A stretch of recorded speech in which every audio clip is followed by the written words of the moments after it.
We are live. Hey guys, how's it going? January, welcome to the second Covenant Canon Q&A stream. Like I said, like January, I'll be answering all your questions from both primarily Discord, but if there's also questions in the YouTube chat, which I have here, if you guys have any questions regarding Halo Infinite, or in regard to pretty much any other Halo topic, just type it in the chat, and once I'm done with Discord, I will answer all your questions as they flow through. And while I am answering the questions, I'll be hunting down some of the HVTs, aka the Bloodstars. So, without further ado, let me double check with the questions just so I know what to start off with first. Okay, so our first question goes to, hold on a minute. Sorry about that. Okay, there we go. All right, so first question comes from Nomad Grunt, or not Nomad Galio. Sorry about that. So, let's say, so what's Nakai's current look at the moment? So currently, Nakai has, at the moment, Nakai, he wears a custom battle harness, refurbished from his old Invader harness that got damaged during the Blooding Years, and also made from remnants of his old general armor during the Human Covenant War. I believe it's actually the picture seen in the wing screen. And you'll also notice in that picture it has a Clan Vodar sigil painted with Healy blood. Yeah, I just thought that would be a nice touch to add for the character itself. But yeah, right now, Nakai is wearing a custom battle harness, but when he's not off in combat, he wears his signature Kaidon outfit with a. Ooh, excuse me. He wears he wears his signature Kaidon robes along with a furred Duramir cloak. So yeah, okay. So next question goes to Charlie B.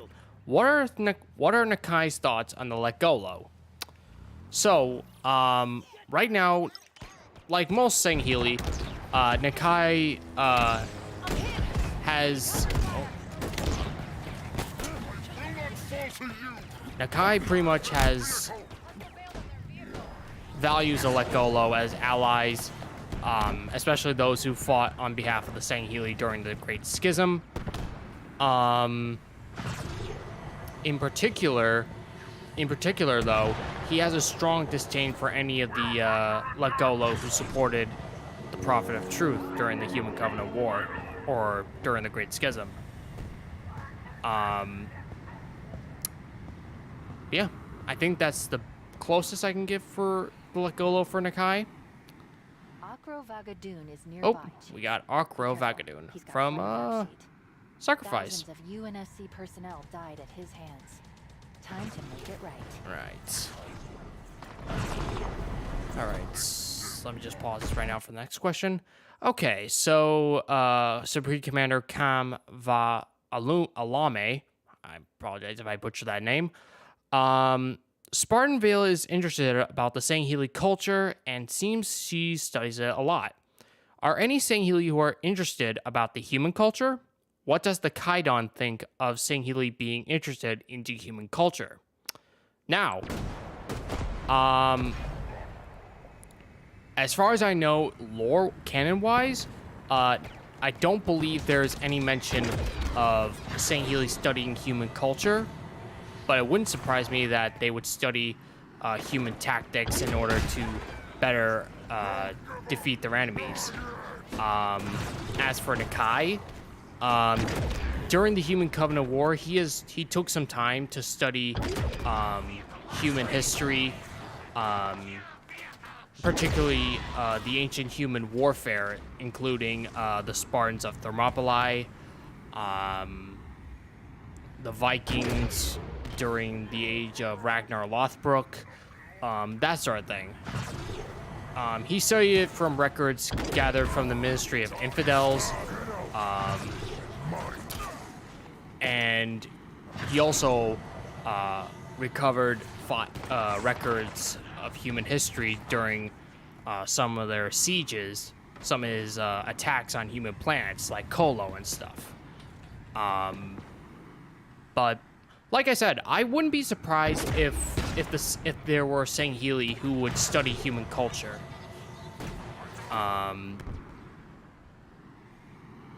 Interested in human culture in particular, I could definitely see Saint Healy studying the interesting human society. We know that there are... What is it? I know that Tel Zatulai studied human societal patterns like females serving in military roles. So it's definitely plausible that Saint Healy have studied modern human tactics and cultural statuses. But I digress. So I think I'm kind of bearing in mind on that one. So let's move on. Okay, so Charlie B asked again, if you had the chance to make something officially from Halo, books, comics, etc., what would you make? So first off, I would make a Saint Healy based, another Covenant / Saint Healy based book, to put it lightly, maybe during the Blooding Years, because I would very much like to see how the Saint Healy society pretty much collapsed in the wake of the Human Covenant War. I mean, we got something like that from the Halo 5 books, but I mean, I think for the average Halo fan, they kind of want something better than the Halo 5 books. I know people like some people like the Halo 5 books, but in general, they're just kind of crap in comparison to the books that we've gotten in recent years. And I wouldn't mind making a Halo, a Blooding Years based game, like based on the Arbiter fighting the servants of the Abiding Truth, Jewel and Dama's Covenant, or maybe an entirely new Covenant Remnant group. It would be very interesting to see what story arcs can be made from the Blooding Years.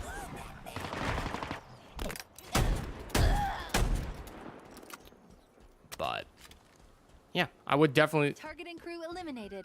Life on this ring just got a little safer so for the now that I got that out of the way. Did you get a look at that modified weapon the target was carrying? All right, that's Vagadoon dead. Now let's go and find who else will we get.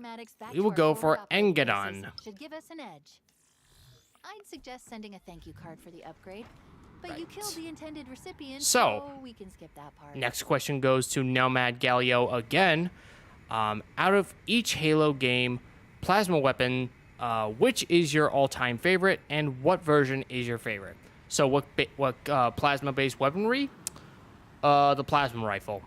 It's honestly, it's an iconic weapon, and my favorite iteration of that weapon, I would have to go with Halo Reach. I've been playing with that a lot. I've been so fixated with Halo Reach for years, ever since it came out in 2011. Yeah, the Halo Reach plasma rifle was always my go-to weapon in that game. Okay, so next question, come Blue Jay. What do you think of the jackal population in Vodar Keep? Are you at peace with the jackals or still resent their allegiance to the prophets and the brutes? So, in regards to the Kigyar, at the moment, there are no actual residents in Vodar Keep among the Kigyar. There are definitely, I would say there are definitely a bunch of Kigyar tradesmen who've traded in Vodar from time to time, but none of them have been residents, as many St. Healy within Vodar resent the Kigyar, not for supporting the prophets as much as being mercenaries, pirates, that kind of thing. So at the moment, there are merchants and traders among the Kigyar that come to Vodar from time to time, but no residents. Okay, so Supreme Commander asks again, what Halo game has the best elite design, both the actual elites and armor-wise? Oh, I just got EMP'd. We can't leave them hanging. But as to my favorite St. Healy phenotype, that's a hard one.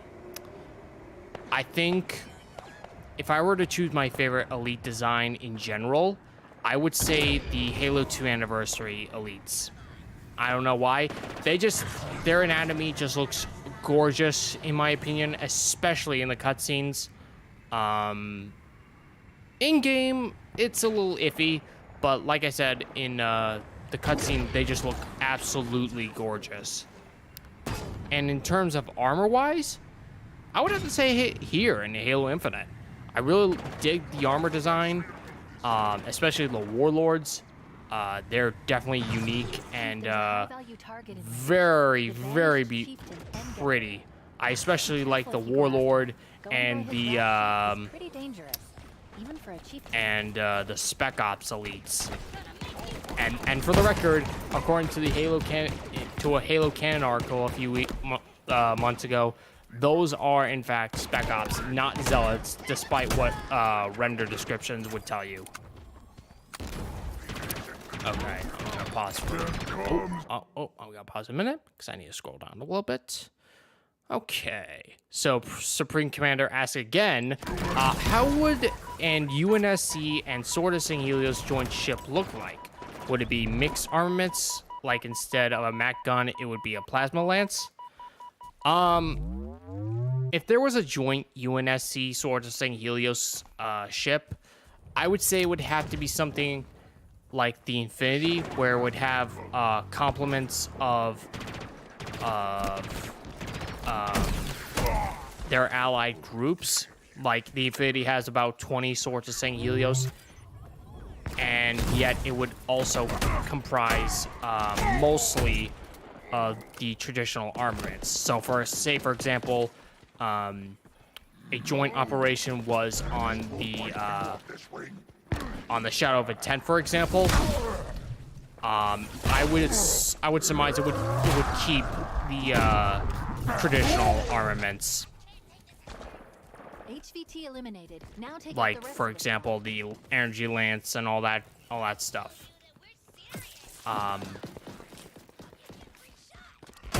So in short, I would say they would keep an allied ship would still contain their traditional armaments, though I would say they would also incorporate certain weaponry on their ships. I think on the Infinity, they have some Covenant based weaponry. I think they were incorporated into their Mac cannons. I think so. I'm not entirely certain, so don't quote me on that. Oh, some of these banished dudes. Oh, I'm out of ammo. Shit. All right, so I'm gonna I'm gonna go to the next question. What is that? Blah, blah, blah, blah, blah. What happened to all the space banshees from Halo Reach? Haven't seen them in a while. And this question also comes from Supreme Commander. He has a lot of questions on Discord. At the moment, the space banshees still exist in the canon. I believe they were last seen in Rise of Atriox, and some remained with post-war Healy fleets, like the one from Valer's fleet before he joined up with Atriox. But at the moment, I think it's safe to say that most space banshees. Oh, well, I think I destroyed my banshee. Yeah, I destroyed my banshee. My bad. Let me get in the chopper. All right, I'm gonna get to the next question while I'm looking for another HVT. Go order them all. That's going to be a bitch. Supreme Commander asks again, what is the current status of the Usons? How much are they aware of things of the galaxy like the Flood, Kraid, or the Banished? So, for those of you who don't know, the Usons are basically the descendants of Saint Healy, who rebelled against the Covenant during its foundation over 3,000 years ago. And they were rediscovered by a Sanshayum friendly Sanshayum ally to the Sang Healy, Zoreska. But to answer your question, I would say the Usons probably know as much as we do about like the Flood and stuff, but as in terms of the created, the Banished, etc., I don't think they know anything about those two groups. Because those two are more recent events, and we haven't really got any info on what's going on with the Usons during the Created era. So at this point, it's a guess, but I would say the Refuge is probably kind of the same predicament as Onyx was in Legacy of Onyx. Probably using some sort of Forerunner defenses to shield them from Cortana. And honestly, I would be surprised if Cortana even knew about the Refuge, seeing as it was like a new shield world even before the activation of the Halos. So, in general, I would say the Usons probably know about the Flood at this point from Zoreskan and his Saint Healy friends. But as to the Create and the Banished, it's kind of hit and miss. They could know or not, but for the Banished, I would say probably not. But I digress. So, Supreme Commander asks again. I would love to get a popular canon visualization of St. Healy Keeps, and we get to see more details of them. Halo 5 didn't really count since those seem to be old ruins or temples, and in Halo 2 we got a short clip of a St. Healy dojo with Thel trading with others. Do you think 343 will give us more elite content in the future, or is the franchise doomed to be stagnant with nothing more than humans and Spartan content? So, in short, I could definitely see more St. Healy content being in books, oh, well, I'm dead. I could definitely see a lot of St. Healy content being in books, like the upcoming Halo book, Outcast. And we're going to be, and also on top of that, we're going to be getting a cover of that book tomorrow in a Canon Fodder article. And if it's really good, I'll be doing a breakdown of that in the next few days. But to answer your question, Supreme Commander, like I said, I could definitely see 343 giving us more Healy content from the books. The encyclopedia that's coming out in April, as well as, I mean, it's possible we could see some more Healy content from a game, but at this point, Halo's primarily focused with Spartan stuff at the moment, when it comes to games or any of that stuff. I could definitely also see them being use Healy content for stuff like comics and stuff. That would definitely be cool to see a Thalvadam comic.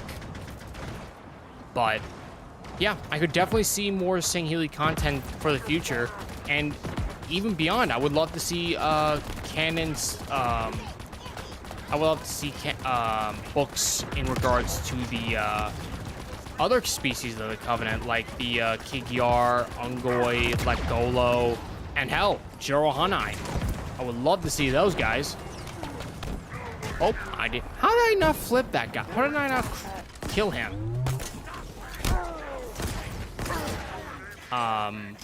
What was I gonna say?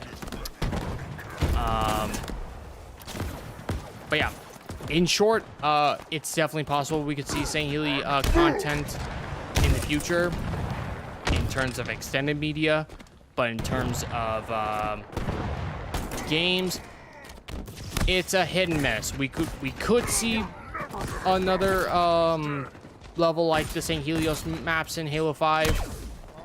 I have my doubts, but I could be wrong. It wouldn't be the first time I was wrong. Reinforcements inbound. So, next question from surprise, surprise, Supreme Commander. What kind of specialized weapons would you like to see in Halo? Examples like Arcane Sentinel Beam, Jega's Energy Sword, perhaps a Needle Rifle, by firing those Tuscan rounds from Halo 3's Brute Guns. So, I would definitely like to see more specialized weapons from the Banished or other Forerunner weapons. I would love to see, what would I like to see?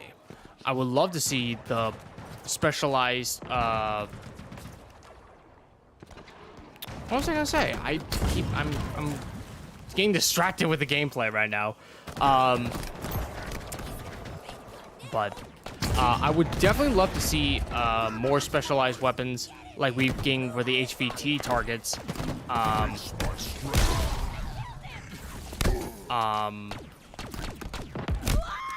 Of a more variety. Like, say, for example, we get different color energy swords as opposed to so-called Wraith Master causing the UNSC any more trouble. He was one of Escherm's most trusted lieutenants. Ooh. The Banished took. Oh my god, I'm getting so distracted. I'm so sorry.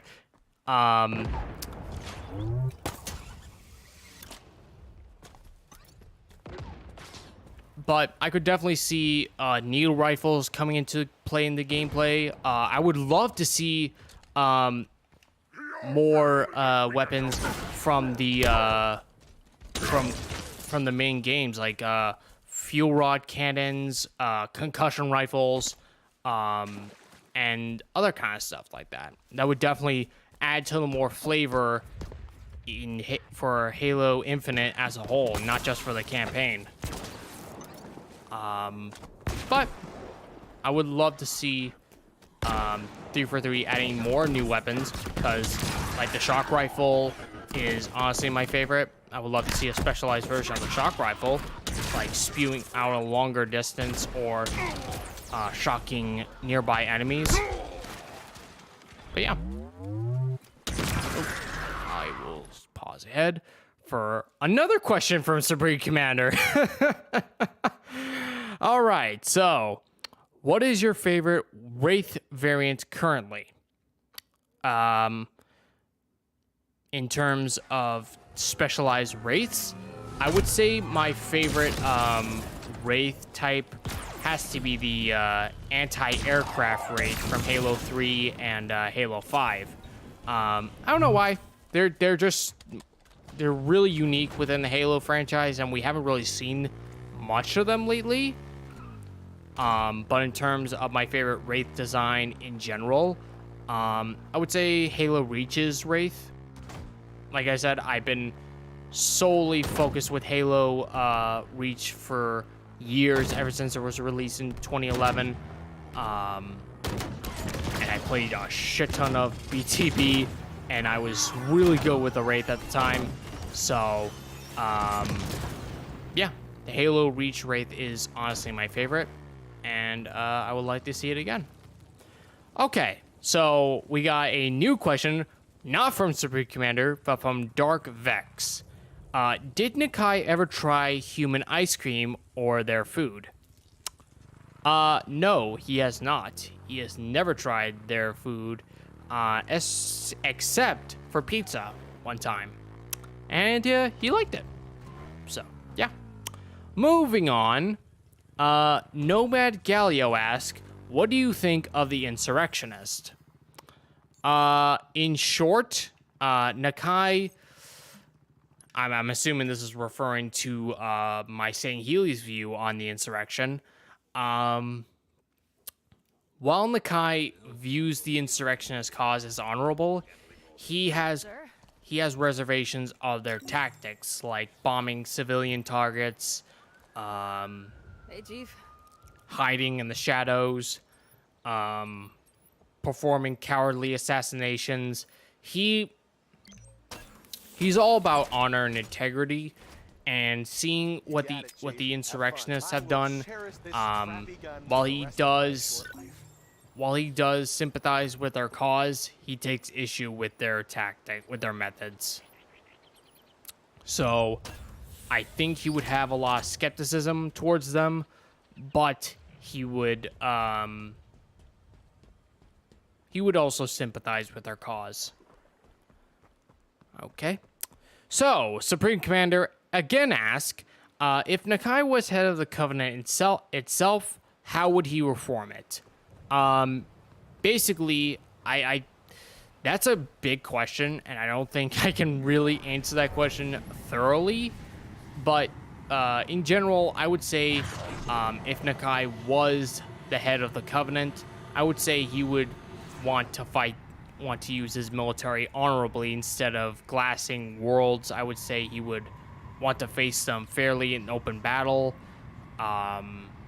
We're in range of Rith Cool, one of the UNSC's He would most wanted also apply himself more diplomatically, like reaching out to the humans, and if they fought honorably, unlike the Prophets, he would offer them a place in the Covenant, something that the Prophets would never do.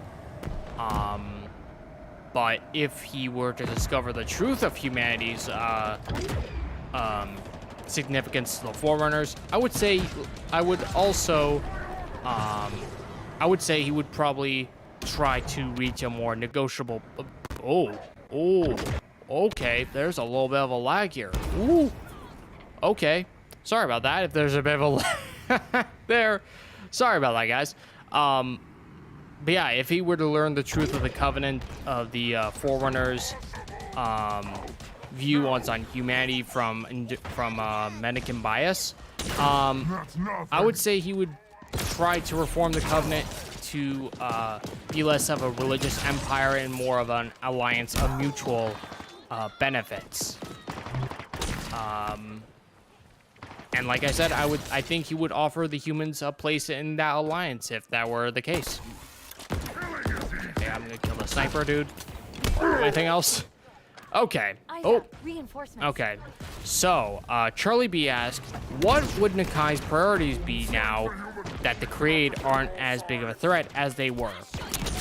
So, now that the Creed are basically splintered with Cortana gone, spoiler alert, I would say Nakai's priorities would be to route the remaining Creed from St. Helios, because he does not trust, he despises everything the Creed stand for.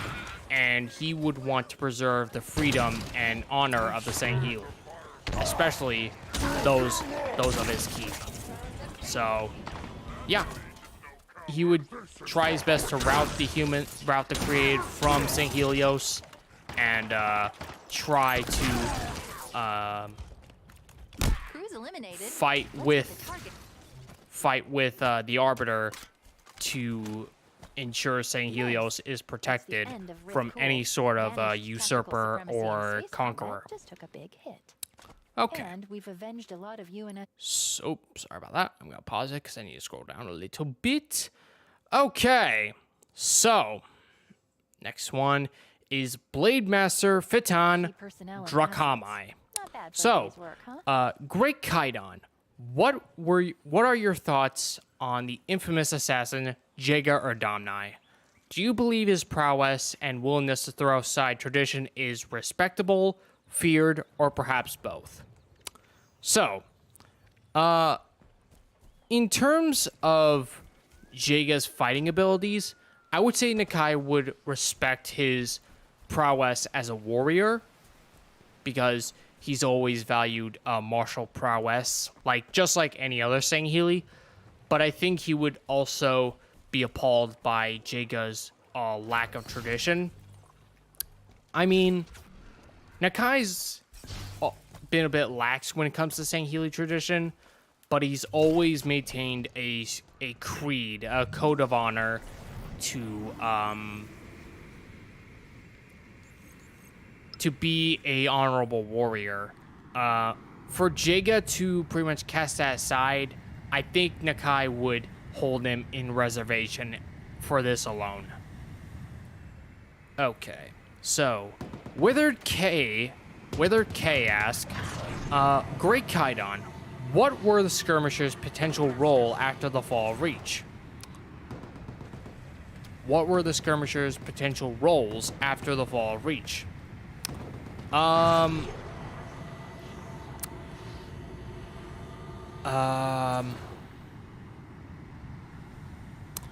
If you're referring to the actual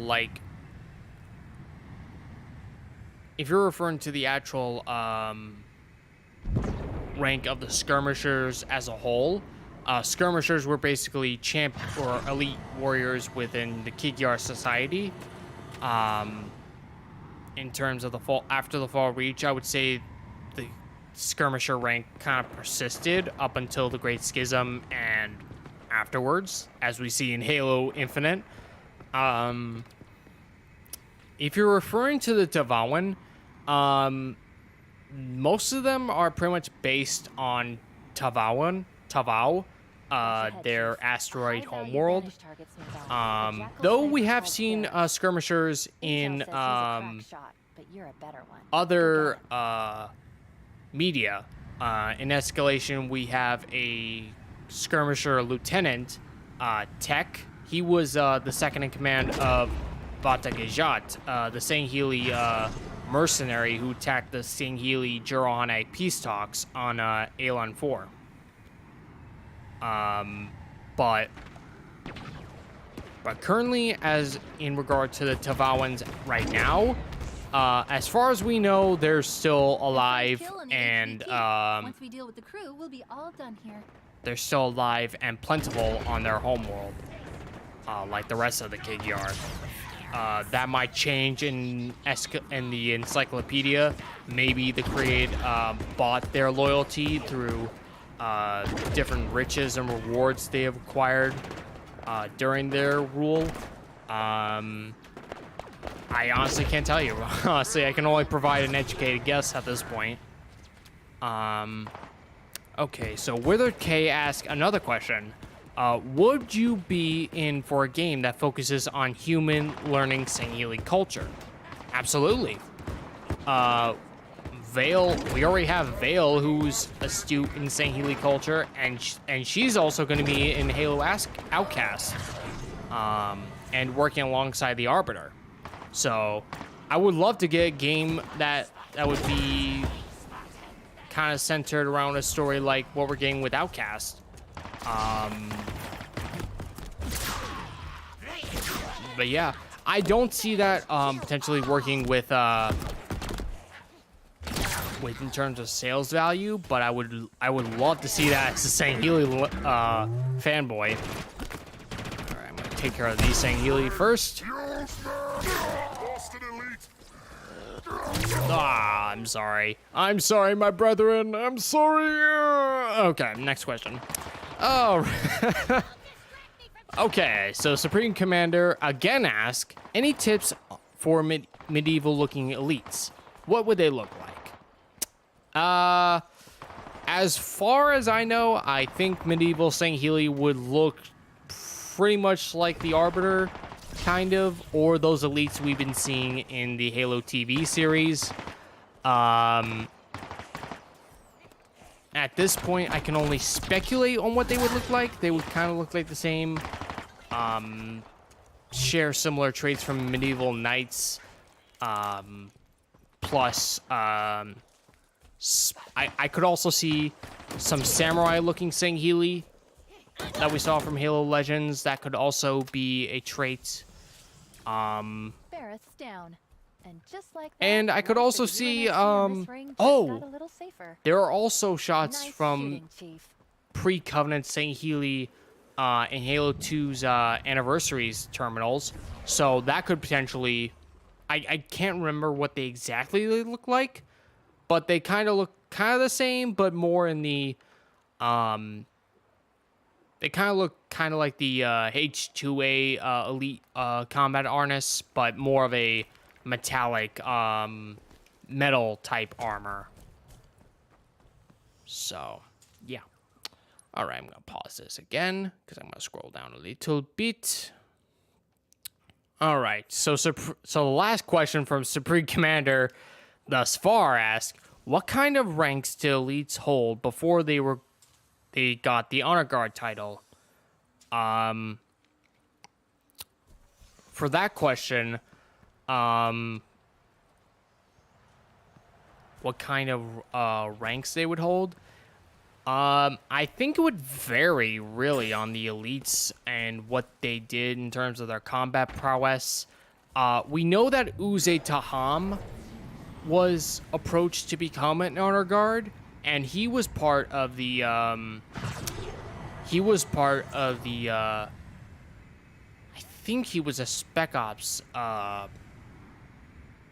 No, he was of the Aesthetic Order, so he potentially... So to answer your question, I would say it would vary on the martial prowess of a Healy warrior. I don't think it would really vary on his actual rank within the Covenant. I think would, like I said, I think would vary much on his experience as a warrior. Okay, let's go after Briglarg. We haven't seen him run in a while. Okay, so Supreme Commander has a different question. He has a bunch of other. He has two others. Why is the Wraith mortar the way it is? Why is basically a mortar system instead of a direct firing plasma weapon? I have no idea. I guess it would vary. I think it has something to do with the plasma, like maybe it has something to do with the concentrated plasma. It would be concentrated on the plasma-based weaponry, I guess. I honestly couldn't tell you even if I knew at this point. I can only speculate at this point. All right. So that does it for the Discord questions, I believe. Oh, hold on a minute. I think that does it for the Discord. Yes, that does it for there. So now I'm going to be going to the YouTube live chat. So let me see here. Okay, Thomas Pake. I hope I'm pronouncing your name right. I'm sorry if I'm butchering your name. I have a few questions. What do you think of Escharum as a character?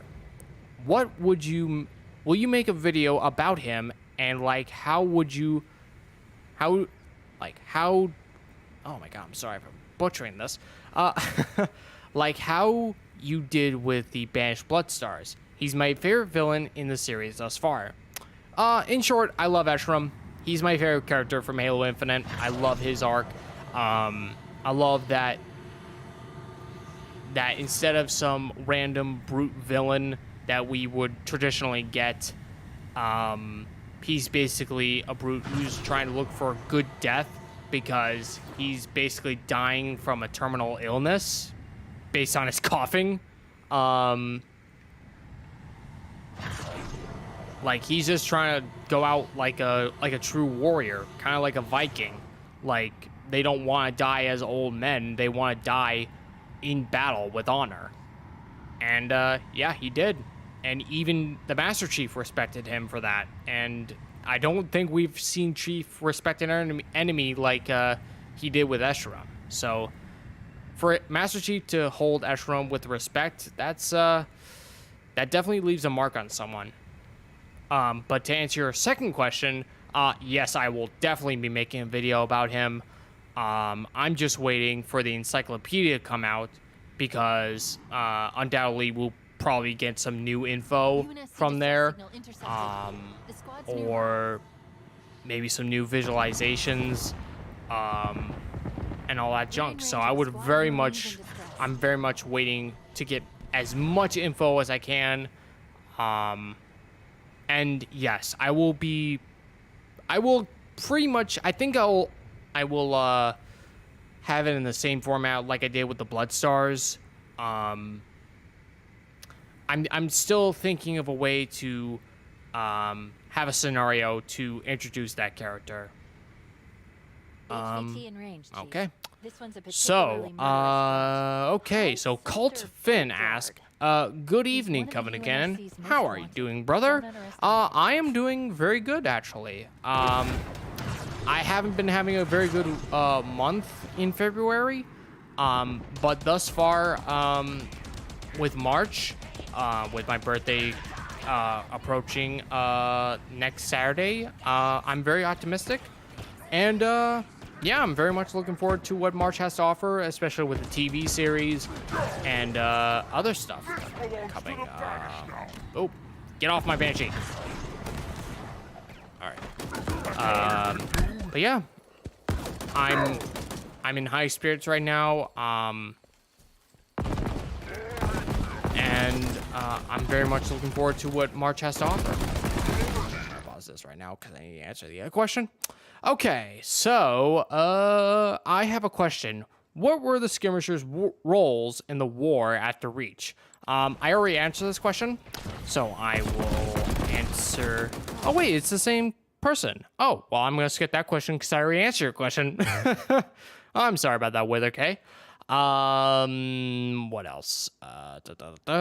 Okay, so Dark Lord Mathric. If I butchered that name, I do apologize. Okay, I'm a huge fan here and just want to let you know that your comic, War Torn, is the tallest building in the city. Looks like, oh, okay. Oh, that's not a question. Oh, I'm dumb. Sorry about that. Right. Okay. Oh, okay. So Lone Wolf Dragon Slayer asks, where are the drones at? I'm assuming you're referring to the Yanmei. Currently, as far as we know, the Yanmei are presently stationed on their homeworld of Palamak. As far as I know, they are completely isolationist after the Covenant fell. But we have seen them working with Jewel and Dama's Covenant in Halo Spartan Strikes, I believe. Or was that Spartan Assaults? I've always confused those two titles.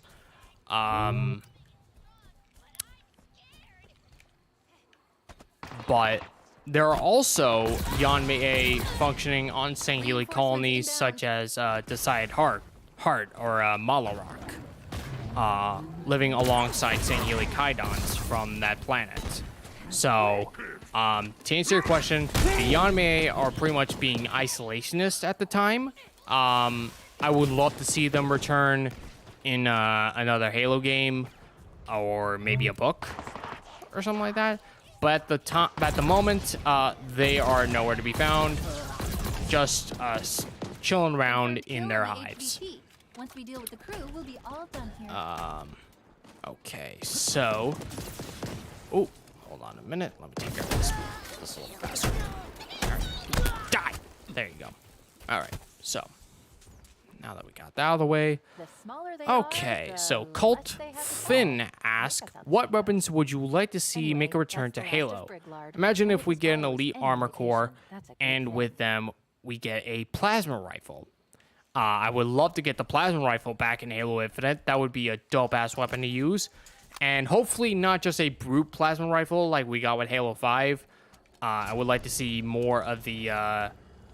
more variety with the classic weapons like we did with Halo 5.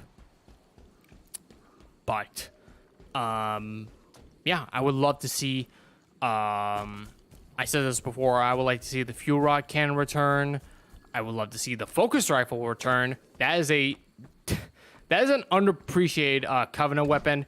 And I'm going to say this right now, that is one of my favorite snipers in the games. And I would love to see that sniper return. All right, what target shall we go after now? We shall go after Ignovis, the Devourer. All right. So Thomas again asks, in War-Torn, is War-Torn gonna feature some of your OCs like Stromidus or Captain Palladius? What do Stromidus and Nakai think of Escharum? To answer your first question, Thomas, Stromidus and Palladius will not be in War-Torn. That is a Nakai-focused arc, basically set after the Covenant War, and it's pretty much going to showcase how he joined the Swords of St. Helios. As to your second question, Stromidus dislikes Escharum, even though they're both in the Banished. He sees Escharum as a rival, as Stromidus wants to become the next war chief after Decimus died. And I would say that Stromidus right now would kind of be like how Steppenwolf was in Zack Snyder's Justice League. Like, he's in exile, trying to redeem himself in the eyes of Atriox, and trying to regain glory with the Banished. Kind of like how Pavium and Vordis were at in Divine Wind. Yeah. Okay, so Cult again ask, what's the most wanted versions of any St. Healy gear would you want to make an appearance? For me, it's the Burn Blade. I would love to get the Burn Blade. That would... Oh my god. I would love to see an early version of the... Don't turn your back on it. Oh, a minute. I'm going to hijack this Banshee. Oh, nope, I will not. Okay. What was I going to say? Oh, I forgot. I forgot what I was going to say. Yeah, I would like to see the Burn Blade make a return to, well, not return. I would like the Burn Blade to make an appearance in a Halo game. Kind of like a depowered version of an energy sword instead of like a 2-kill weapon for shielded enemies. I would love it to make it a little harder for enemies to fight. But as in terms of other St. Healy equipment to be brought into the games, that's a very good question. At the moment, the only really gear I would like to see make a return in the Halo games, I would say the Silent Shadow armor set. That would be a badass weapon, or not badass weapon, a badass armor set to have in a Halo game. Maybe in MCC, or hell, in Halo Infinite, if 343 ever decides to include playable elites in Halo Infinite's multiplayer, which I hope to God they one day decide to do. Please, God. But, yeah. The Silent Shadow armor, aside from the Burn Blade, that's... Honestly, I think that's... Those two are only what I would like to see from the Healy side. Okay. So, alright, I'm gonna take care of this Banshee right now, because it's annoying me. Alright. Alright. So, what's the next question? I have a question. Kaidon. How do Ungoid names work? It's pretty much... I can't really give you a definitive answer for that. I believe Halopedia has a detailed account on that. But for names go, it's pretty much like Briglarg, Yap Yap, what is it? Briglap. It's kind of like it's a very simplistic name with like Yap or Lard or that kind of thing.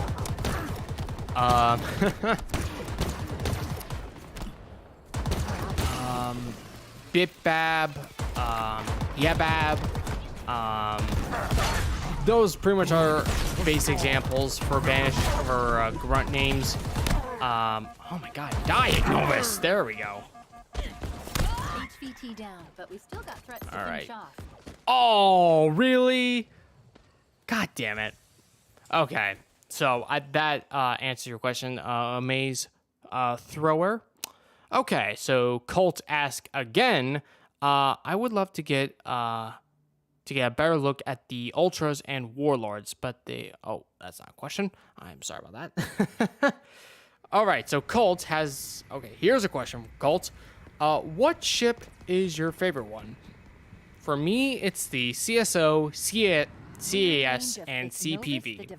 My favorite Covenant ship is the ORS. That ship is a perfect love child between the CCS and the CAS. I love the lore behind them. I love the how they're pretty much honored ships within the Covenant and the Healy. What else?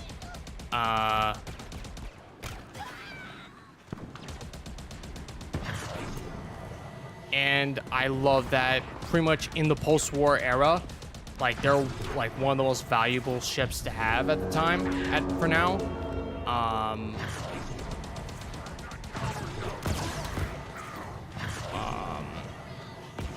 but as to my second favorite ship, I would go with the CAS.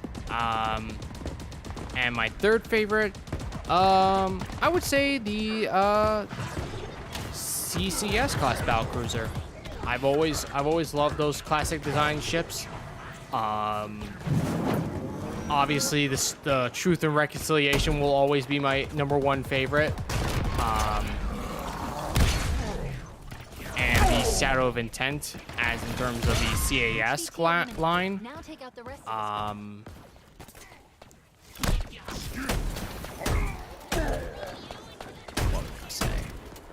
But yeah, those are my list for my favorite Healy ships. Or Covenant ships, sorry.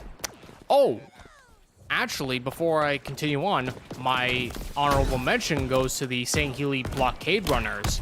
Because I like how organic the ships look and how they resemble a Healy fish, I believe. A predatory fish, I believe. The blockade runners were in named of honor to. And for the record, the blockade runners were the ships from Halo 5, the Covenant ships. Or rather, they're actually Healy ships repurposed to be Covenant or Swords of Helios. But yeah. Okay, so Cult asked, how come we don't see the invisibility module in Halo Infinite's campaign? That's a very good question, and one that I have no answer to. Actually, I think I do kind of have an answer for that. I think it's because 343 wanted to show off a more classic Halo CE kind of look for the invisibility device thing for the multiplayer, and I don't think it would work for for Infinite's campaign. So I guess they pretty much just stuck with the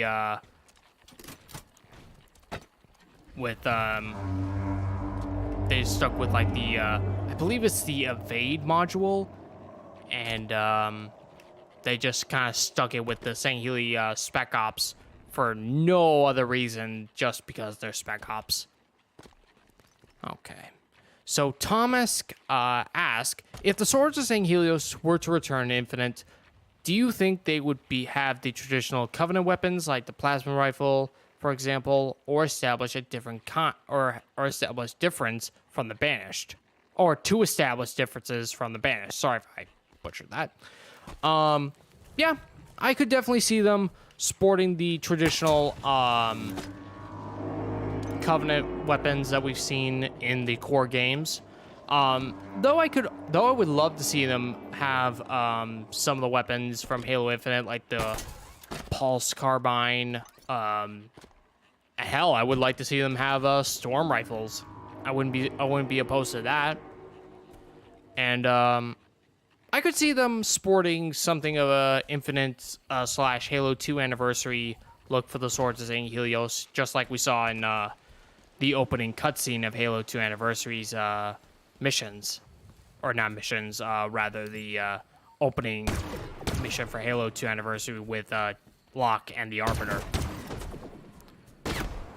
Okay, so Amaze Thrower asks, hello again. Would you ever play as a grunt? Yes, because grunts are hilarious and I love them to pieces. And I would love for in-game dialogue to be just spouting off nonsense, just like in the campaign. Oh, there we go. But yeah, in short, yes, I would love to play as an Ungoy. Hell, I wouldn't be opposed to having a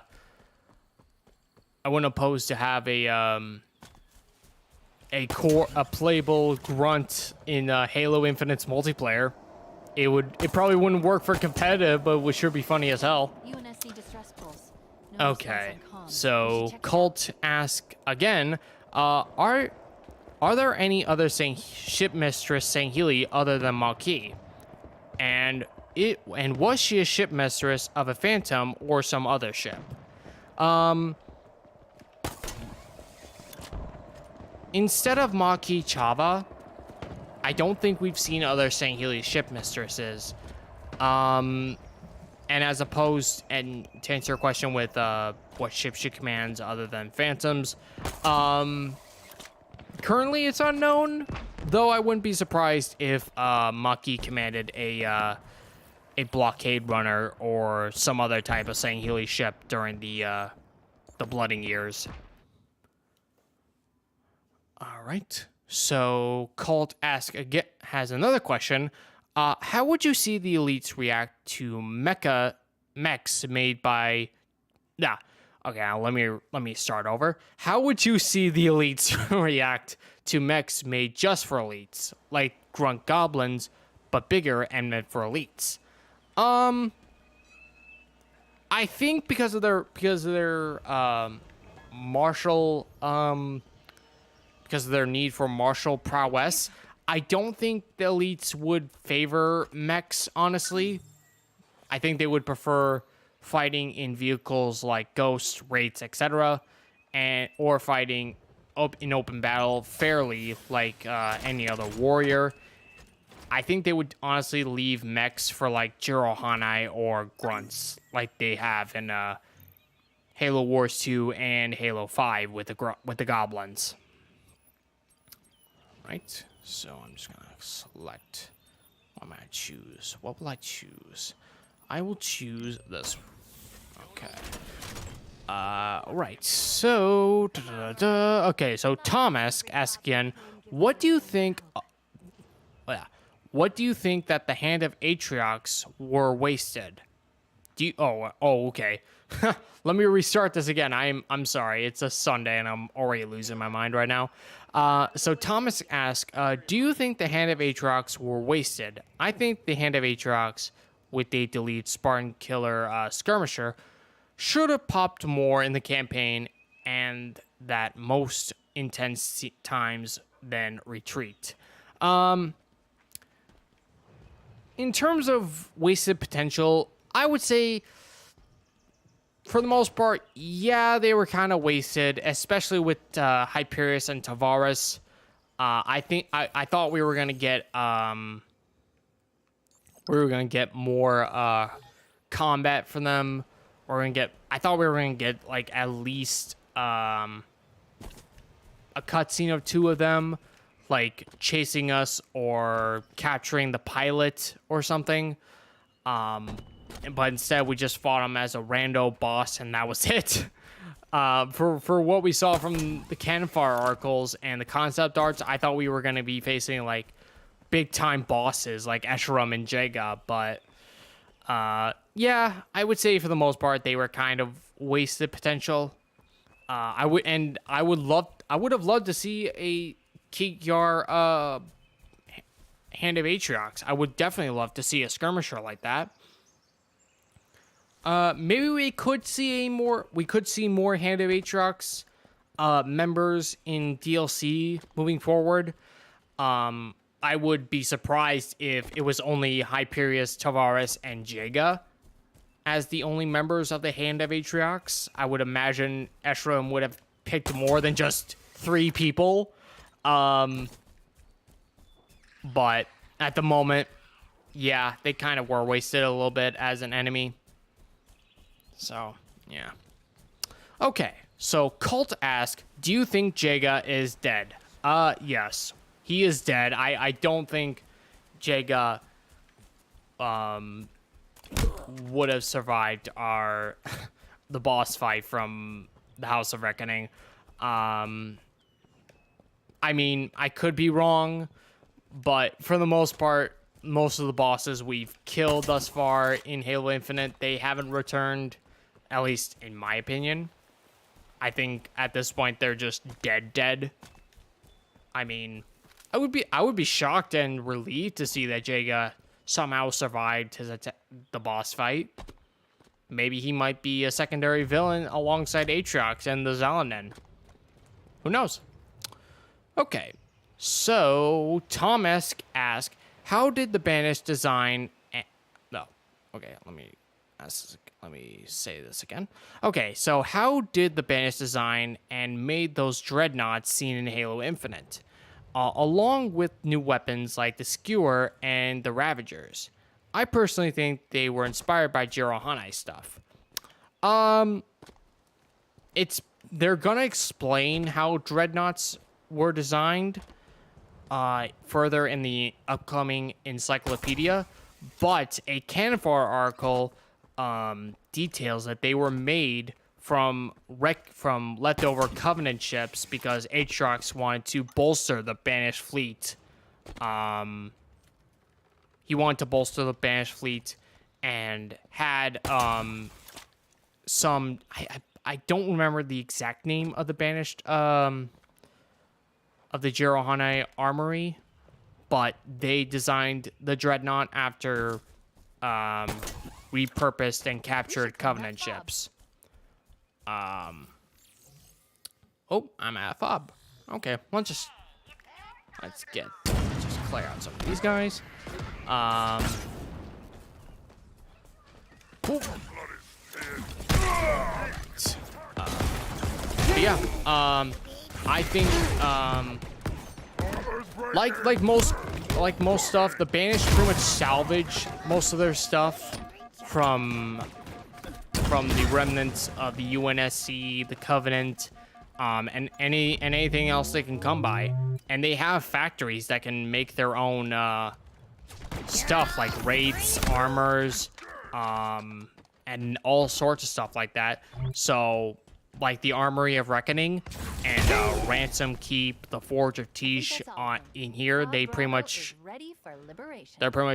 taking stuff from fallen UNSC and repurposing them for their own means. So, in short, they're salvagers. They take what they can and they use them to make newer armor and weaponry.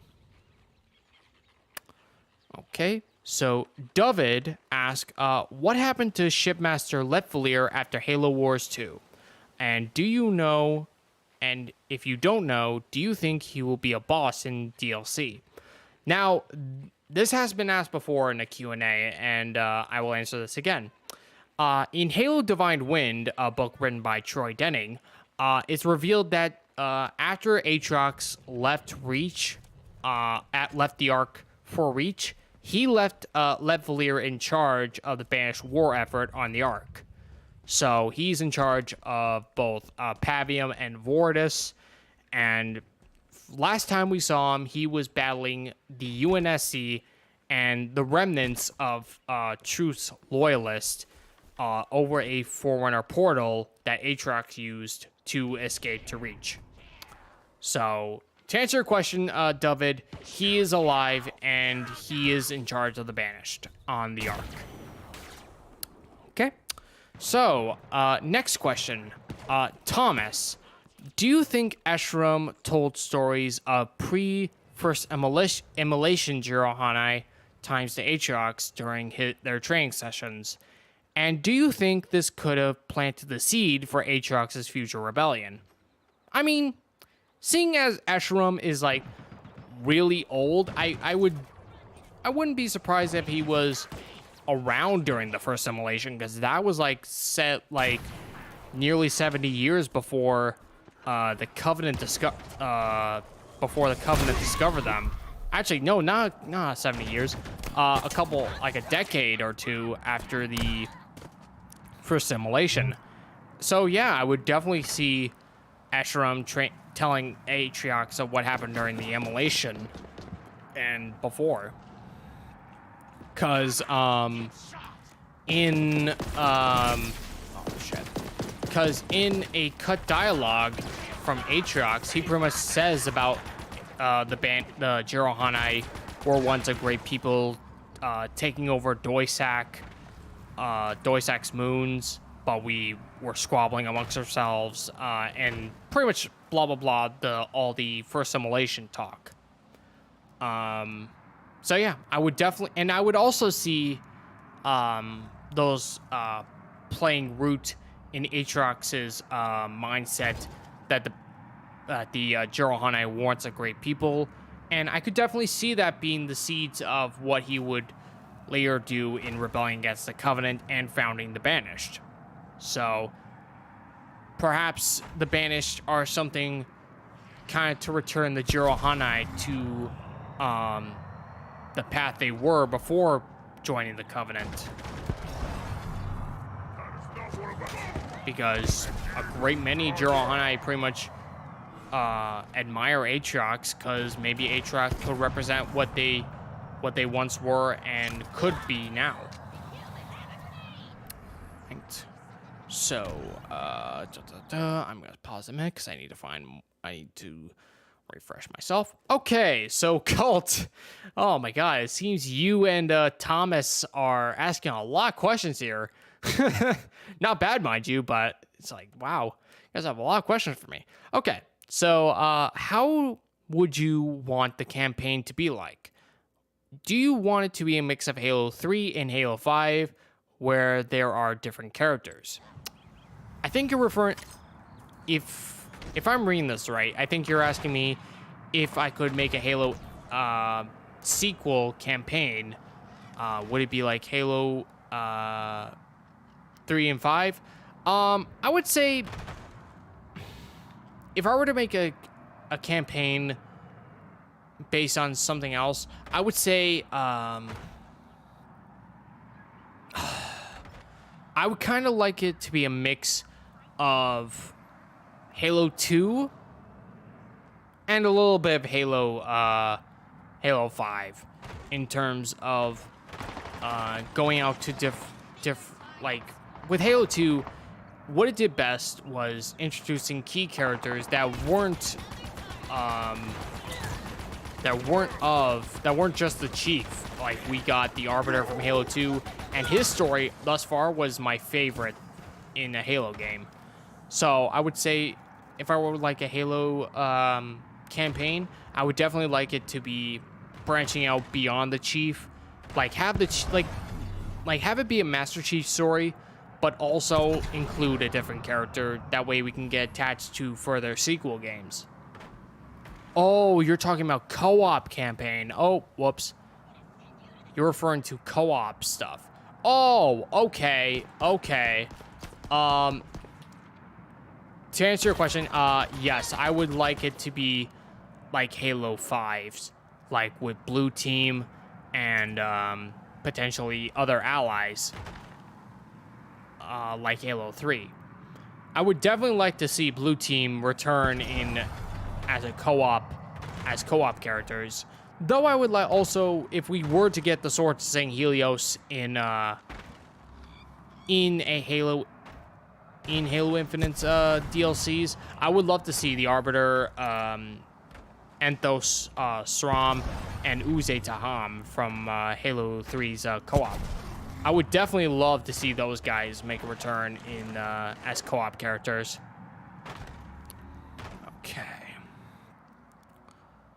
Right, so okay, so Colt again asks, what playable beings would you want other than elites and grunts? Perhaps playable Flood? If I were like a playable species, I would, other than elites and grunts, I would like to see playable Jirohanai, because they're like the elites. They have a vast armor-based system, not just in Halo Infinite, but in Halo 3, Halo Reach, and Halo Wars 2. And I would definitely like to see those explored as unlockables for playable Jirohanai characters. But the only way I could see that ever happening if it was like a MMO, kind of like World of Warcraft or Star Wars, The Old Republic. And I honestly doubt Halo 3 will ever endorse something like that in the future. I could be wrong, but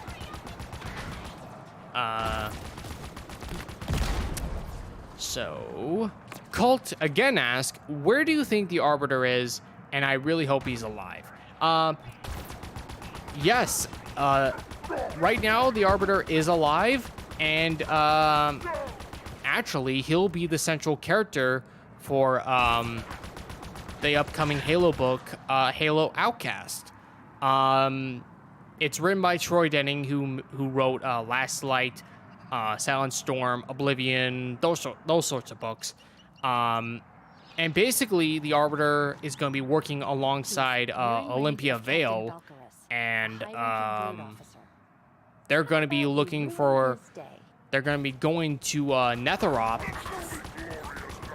They're going to be going on the desolate planet Netherop to find a mysterious technology that could help the Arbiter end the created occupation of St. Helios. And Vale's gonna join along with him because it could potentially help out humanity as well.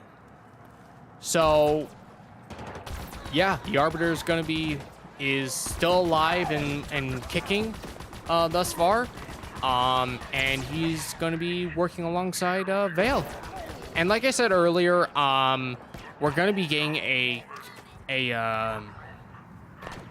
cover of Halo Outcast, and more likely I will be doing a breakdown of that cover in the next few days. So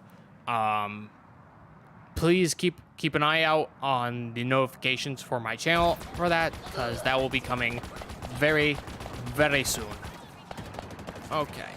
So, okay, Amazed Thrower asks, if the Sanshayum were to argue, if the Sanshayum were to argue hold on. I need to pause this because I need to reword this because it's kind of, if the Sanshayum were augment. I'm not quite sure what if the Sanshayum were to augment the Ungoi similar to Spartans the Spartan 3s to height power cannon. Oh, okay. I think I understand what you're saying. Would the Sanshayum make basically Ungoi Spartans to be cannon fire like the Spartan 3s? Possibly. I mean, they made prelates. They're basically the Sanshayum equivalent to Spartans, but honestly, given the strain it has on the body, I don't think the Ungoi could personally endure that kind of augmentation like the Sanshayum and Spartans do. So they would probably be a very rare commodity compared to prelates and Spartans. Oh, get off. All right. Ooh, hold on a minute. I gotta take care of Balcaress right now. Counts for all of the crew. Now it's just down to us and the target. All right, come on. Go get him. Come on. Come on, Balcaress. And for the record, Balcaress was mentioned in Halo Wars 2 in its Venus logs. Great work, Chief. One less member of Banished Command to worry about. Mm-hmm. I bet the rest of the brass are terrified of you. Okay, so... All right. Okay, so David asked, which Bloodstar do you think has the best story? In terms of story, I would have to go with Akro Vagadoon. It goes beyond just his backstory as told in the database. I would say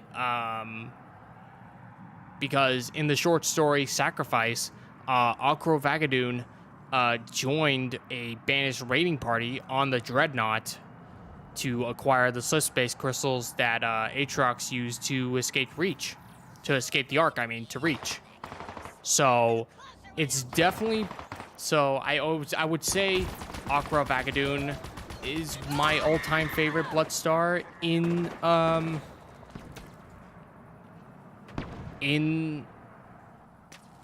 terms of the banished Bloodstars. I would say my second favorite Bloodstar would have to be I would say Zeratus the Scourgemaker, because like Akro, he too was in Sacrifice. And yeah.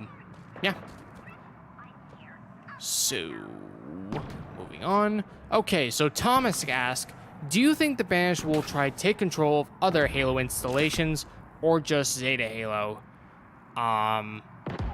Right now, it's possible they can go after other Halo rings. They're going after the Ark, and they already tried to take over Installation 08 from Halo Wars 2. I wouldn't be surprised if they went over trying to take over Installation 03, even though it's pretty much disappeared as of Halo Escalation. Though I imagine they're probably not going after Installation 05, given that there's a Swords of St. Helios UNSC presence there. And there's also the factor of the Flood, and they don't want to, and I doubt they want to repeat what happened in Awakening Nightmare. So, so I think Installation 05 will probably be not their next target. Oh, okay, I'm going to be going after this fob here. Oh, well, I'm down. Right, so, okay, so, Thomas asked, in Jerohanite culture, we know that once males reach manhood, they are given the US suffix, or the suffix, like Tartarus and Escharum. Why doesn't Aatrox add this, or Castor? That's a good question. I think it's a matter of preference, like the Healy did with the E suffix in, like, Healy soldiers did with the Covenant. Some adopted the E suffix, some did not. Like, I know Ragesh Walmeek chose not to use the E suffix. I think it was to honor Healy heroes of old. So I think in terms of Jiro Hanai culture, maybe Aatrox and Caster chose not to adopt the US and UM suffixes.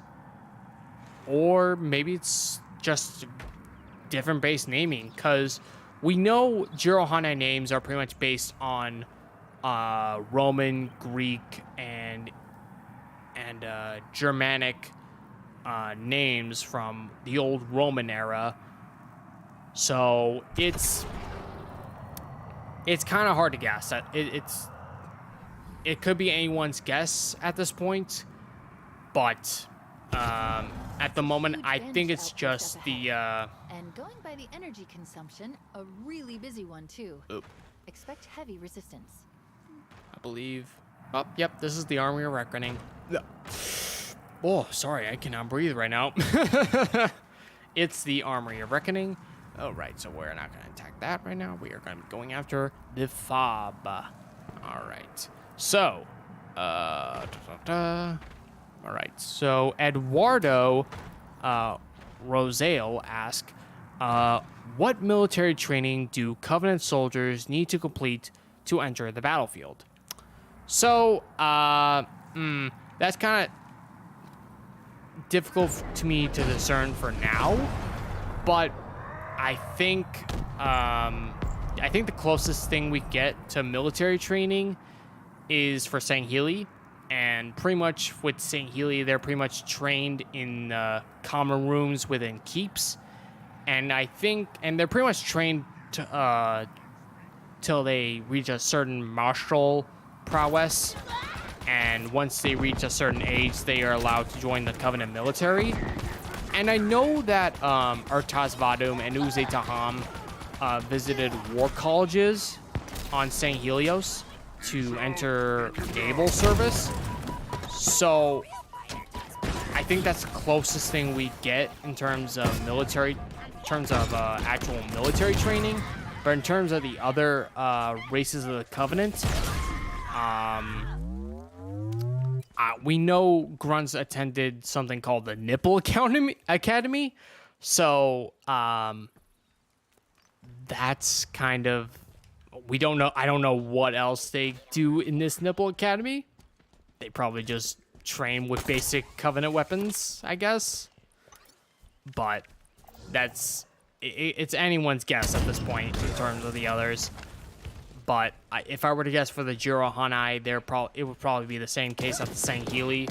Reach a certain martial age and train to be brutal killers and savage warriors. So it could be anyone's guess at this point. Who else is here? Who else is here? I cleared out everyone. Huh. Is there someone hiding behind those rocks? Hold on a minute. Where the Oh, there's that one. He was hanging over the corner. There you go. You're dead now. Bob Alpha's Oh, okay. There we go. Time to claim it for the UNSC. But yeah. Careful, Chief. We're not out of the woods yet. Oh, come on. Okay, there we go. All right. So, okay, moving on. Okay, so Cult. Do elites consider human weapons too loud for their ears? I don't think so. Because the elites in Halo Infinite don't seem to mind using human weapons. I mean, I guess the sound of human weapons would probably be louder than plasma-based weapons, but as far as sound of their ears go, I think they're pretty much resilient, more resilient than humans. So that's my best guess. I don't know. But Colt asks again, what would be your dream elite game? Mine would be where you fight against humans. Good question. Like I said earlier in the stream, I would love to see an elite game focused during the Blooding Years, like we fight as the Arbiter or as one of the Arbiter's elite warriors, fighting against the Covenant, the Servants of the Abiding Truth, or a new random Covenant Remnant group. I would love to see, how the Blooding Years really affected the Sangheili as a people, in general. Oh, okay, let's try and go after another HVT. Okay, Inka Saham. Okay, let's try and go after him. But, aside from a Blooding Years type campaign, yeah, I would definitely love to see Sangheili fighting in the Human Covenant War. It would definitely turn the table if we were able to fight against human AIs as opposed to the opposite with the Covenant. I would love to see the initial conflict as told from Contact Harvest, or maybe during the initial contact with humanity from the Kigyar pirate or missionary ship. But yeah, I think that would be the closest campaign idea for an elite I would recommend. Okay. Oh, come on. All right. Oh, I'm out of rockets. No. I gotta run. No. All right, I'm gonna have to spawn somewhere else. Come on. Damn it. Damn it. All right, I'm gonna move over there. Okay. So next question goes to Ascendant Overlord. How did the Banished know exactly where the Affinity would show up when it attacked within minutes when coming out of slip space traders to the UNSC? That's a very good question. I don't know exactly. Maybe I wouldn't be surprised if the Banished had human operatives working aboard the Infinity, because Fernando Esparza was a civilian volunteer who served along in the Infinity as a engineering officer. So I wouldn't be surprised if a Banished mercenary human snuck aboard the Infinity to pretty much transmit what they were planning to do on Zeta Halo and notify Atriox. So, yeah, I think that's my best answer at the point. I mean, we're probably gonna get something from a DLC campaign, or maybe in a Canvar article, or hell, maybe in the encyclopedia. But we'll just have to wait and see. Oh, hold on. Actually, instead of here, I will move here. Okay. So, okay. So next question goes to Thomas again. Oh my God, you two are freaking maniacs right now. Okay. So which Jero Icekind do you see Eshram belonging to? He could be of the Rutols for his more aggressive nature, but he could also be a progressive way of thinking, like the Velots. Good question.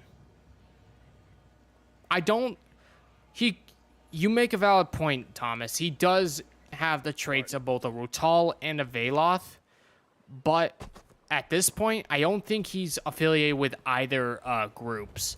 I think at the time, I don't think he would follow either of them because of their actions during the first assimilation that pretty much nuked their planet into the Stone Ages, pretty much. I would say he would be neither. He's banished through and through. Yeah, I think he would not side with any other any other Master Pact other than the banished. Okay, so Cult asks, is there an elite embassy on Earth? I can definitely see that. Yeah, I would definitely see a Sangheili embassy on in Sydney, the human capital on Earth. Yeah, I mean, the UEG has an embassy on St. Helios, as told in Halo Escalation, so I could definitely see the latter taking the similar approach for the UEG. So, yeah. And it's probably likely destroyed when the Create pretty much destroyed Sydney, as told in Halo Infinite's campaign. And that's probably all the more reason why the Arbiter and the Swords of St. Helios are against the Create now. Okay. So last question from Colt. If you could design an elite armor, what would it look like?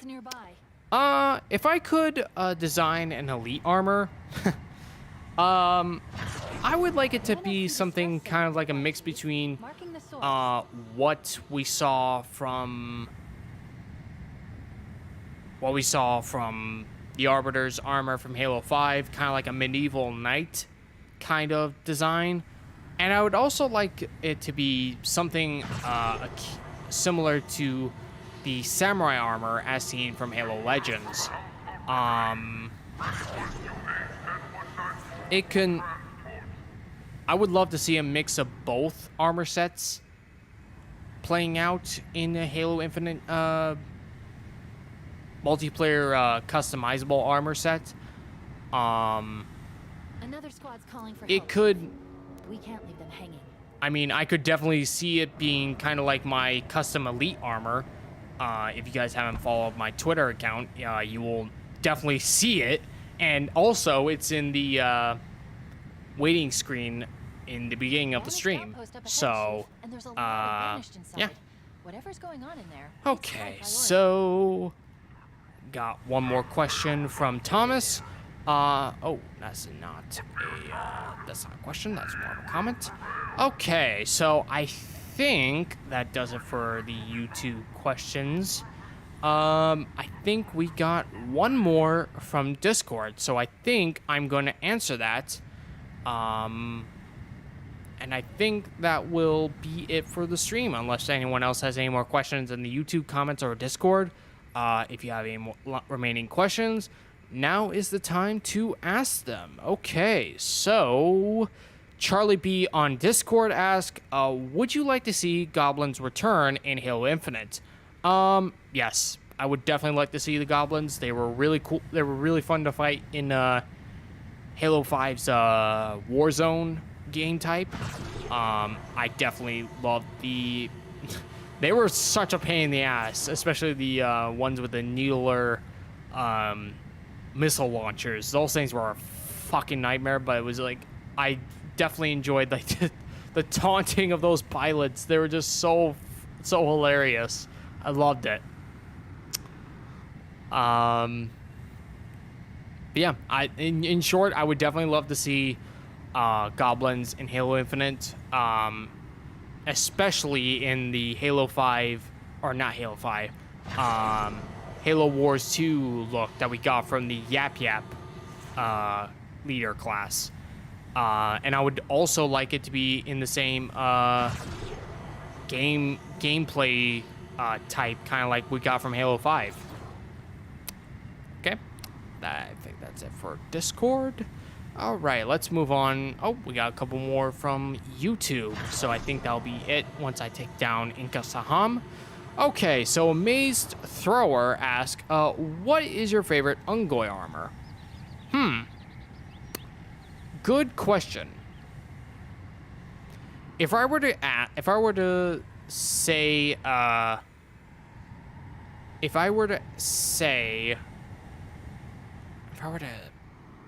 I think I'm gonna put my top 3 favorite Ungoi armor. My first being the Halo Reach Ungoi Ultra armor. I love the design. My second favorite is the Ungoi Storm from Halo 5. And my third favorite is the Halo 2 Anniversary Ungoi Spec Ops armor. And I know that's pretty much a rehash of Halo Reach's design, but I don't care, and I'm going to cheat a little bit. Because I'm the Kaidon, and I will choose what I like. So, yeah, go. If you don't like that, you can go and... Okay, so... Alright, so Eduardo asked, how do you feel when Mark got killed by the Sanjayun Prelate? In short, I was sad. Das Bosvad, you are a bastard for killing my Mark. I thought he was gonna live after the end of that, but freaking Das had to bring him pull up and just freaking snap his neck for some fucking reason. I hope I hope one of the ferrets kills them in an upcoming sequel book to Divine Wind. I hope.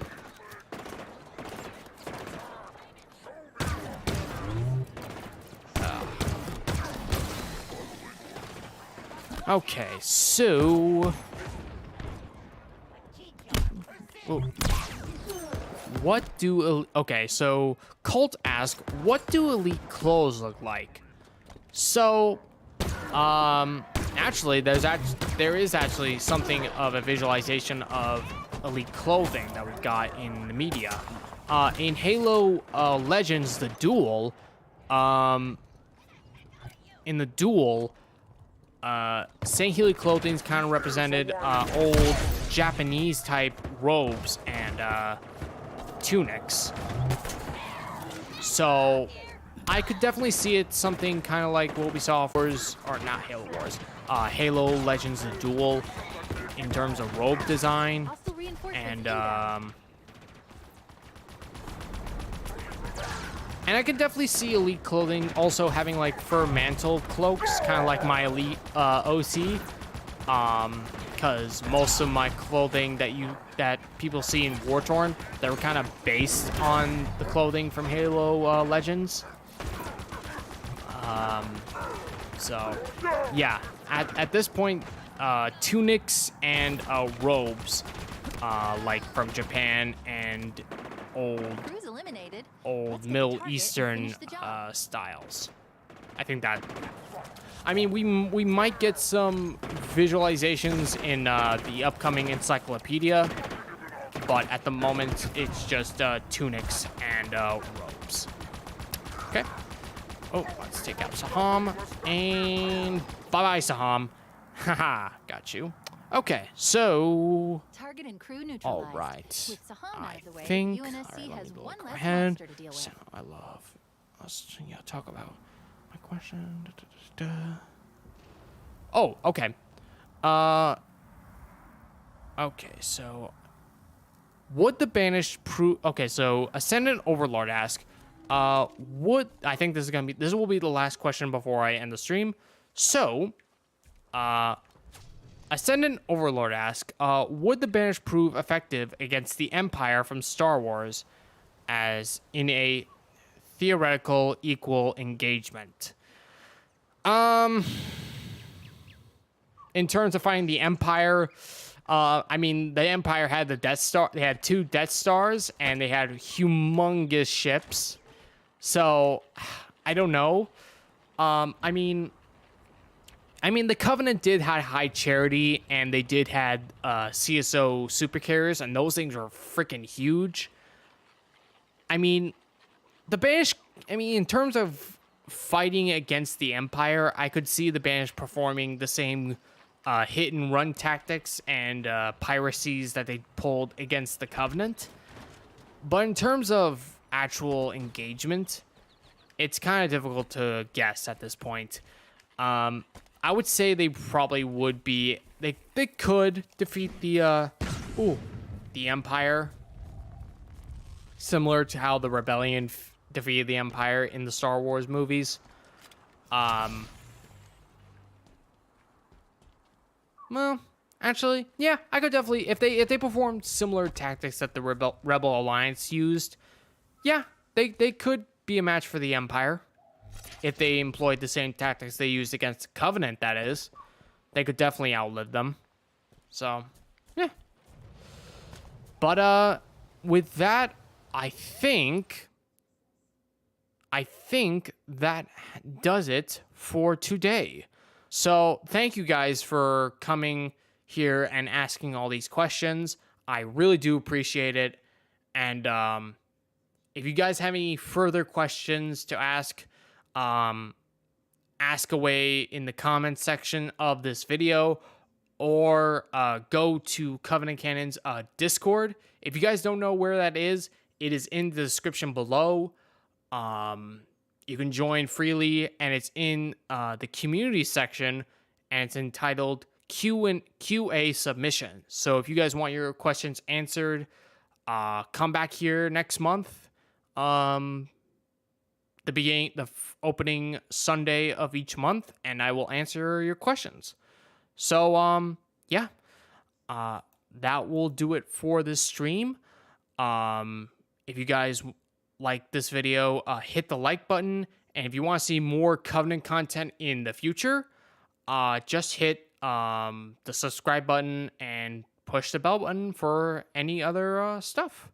So yeah, and think that does it. Have a good day, everyone, and may the light of Urus, Fayed, and Jori watch down upon you all. This is Nakai Vodar, aka Covenant Canon, signing off.